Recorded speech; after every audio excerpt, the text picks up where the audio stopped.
Muito bom dia, meu povo. A audiência de custódia do sargento reformado da Polícia Militar, que matou um professor no José Américo na manhã de ontem, acabou agora há pouco. E eu quero saber dela, Gláucia Araújo, que tem todas as informações ao vivo. Qual foi o resultado, Gláucia, com você? Olá, Paulo. Bom dia para você, querido. Bom dia para todo mundo que está com a gente aqui no Correio Verdade. Acabou agora a audiência de custódia do policial militar reformado Antônio Francisco Salles, de 81 anos.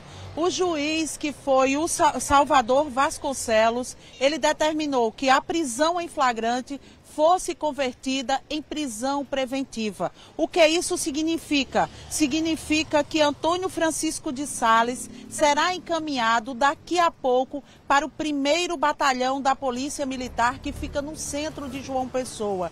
Isso porque, mesmo ele sendo um policial reformado, ele tem esse direito de ficar aguardando pelo julgamento em um batalhão da Polícia Militar.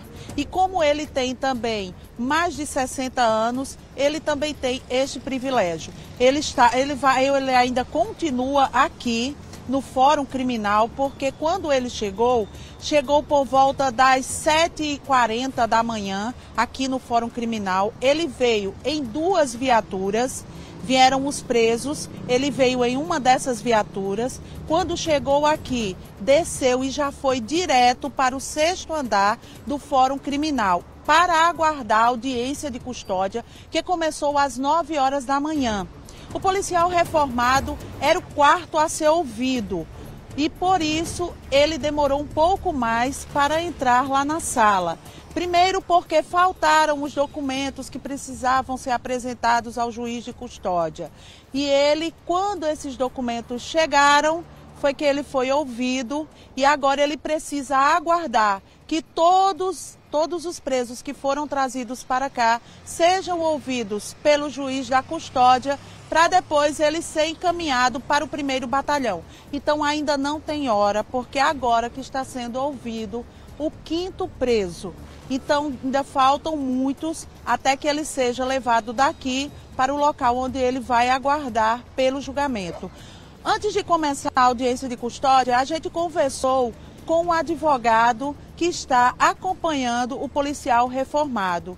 E ele disse que essa questão que foi levantada de que podia ser que ele tivesse atirado no professor de matemática por engano, ele ainda não tem conhecimento sobre isso, mas informou que o policial reformado tem um laudo de esquizofrenia. Vamos ouvir o que ele disse.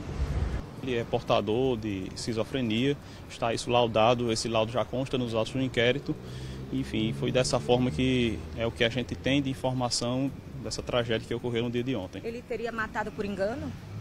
Não temos nem mesmo essa informação. A gente viu algumas matérias, algumas informações em veículos de comunicação nesse sentido, mas não temos qualquer dado concreto até para eventualmente subsidiar. Mas parece efetivamente uma situação, até pela ausência de memória dele, ele só tem flashes dele saindo de casa, flashes ele depois já dentro da viatura e depois já na central de Polícia Civil. O que a família diz, já que ele é um paciente que ele tem problemas, transtornos, por que ele tinha uma arma? A família já explicou isso?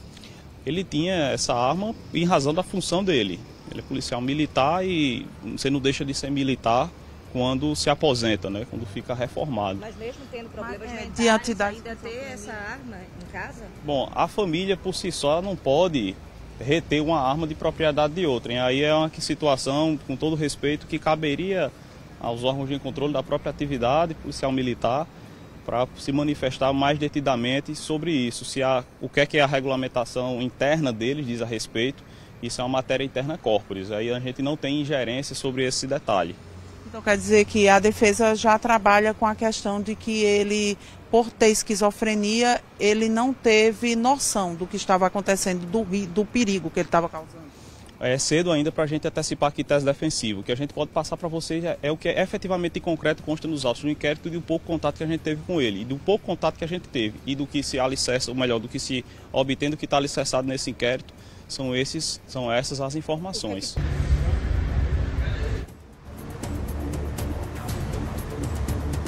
Pois é, a gente recebeu, Paulo, a informação que ele permaneceu calado durante a audiência de custódia. Então é um direito dele, mas mesmo assim o juiz decidiu que ele fosse para o 1º Batalhão. Eu vou mostrar para vocês aqui porque ele entrou, eu não sei se vocês viram a movimentação da chegada dele aqui no Fórum Criminal. Chegaram 3 viaturas, porque 12 presos chegaram até aqui e ele veio em uma dessas viaturas. Agora a gente já vê aqui posicionadas. Em uma dessas, ele deve ir para o 1º Batalhão. Quando ele chegou, ele veio sentado no banco de trás. Deu para ver porque no nosso flagrante aqui, que a gente pegou, a gente viu que primeiro desceram os que estavam na parte de trás do carro. E depois foi que ele desceu, ele foi um dos últimos a descer e já seguiu direto para uma portinha que tem ali. Eu não sei se Cildo consegue mostrar porque é bastante escuro. Ele seguiu direto para uma portinha ali, aí ele ainda chegou a conversar com um dos policiais na hora. A gente ainda nota que ele conversa, pergunta algo e depois segue, porque só no 6º andar que ele foi colocado em uma cela, que é normal. O que acontece, eles colocam em uma cela enquanto aguarda pela audiência de custódia para ser ouvido pelo juiz e responder aquelas perguntas corriqueiras que é: por que você foi preso, você foi bem tratado, o que aconteceu, se ele quer falar alguma coisa. E se ele decide que não quer falar, não há problema. Ele permanece calado, mas o juiz é quem decide o destino dele. E já decidiu, agora a gente aguarda para saber que horas que ele vai sair aqui do Fórum Criminal e seguir para o 1º Batalhão. Mas, como eu disse, ainda não há essa previsão, porque são muitos presos que ainda precisam ser ouvidos. É isso, Paulo. Eu volto com você.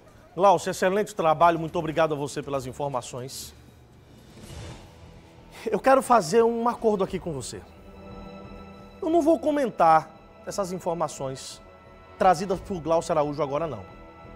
Eu vou falar um pouco mais sobre esse caso e vou trazer os destaques do programa. Eu estou ainda processando algumas coisas, porque o que eu preciso falar é muito grave, é muito sério, tá? Então fica comigo que já eu vou comentar o que Glaucia Araújo trouxe pra gente de informação acerca da prisão, a fala do advogado, enfim. Fica comigo, até porque a gente continua falando sobre esse assunto. O corpo do professor de matemática Luecir Brito foi enterrado em um clima de muita comoção agora há pouco, em um cemitério particular aqui de João Pessoa. Você está vendo, inclusive, as imagens de parentes, amigos prestando as últimas homenagens a esse professor muito querido. Durante o velório do filho, a mãe do professor revelou que teve um sonho com um dos 4 filhos morrendo. E a dona Maria do Carmo conversou com a gente e disse isso aí, ó.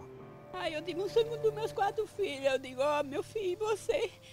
Eu sonhei com o Lucas, o mais novo, que está a chegar chorando. Aí eu disse, meu filho, meu marido, eu digo, vai morrer um filho meu. Aí, que meu sonho é assim. Quando eu vinha da casa da minha irmã, tava arrumando de gente no Dominique, eu disse, pare, motorista, que mataram meu filho. O outro filho que ela cita, o Lucas, é aquele que conversou conosco ontem ao vivo com o David Martins. Ele que estava perplexo ainda com o que tinha acontecido com o seu irmão. E já a gente volta a falar sobre esse assunto.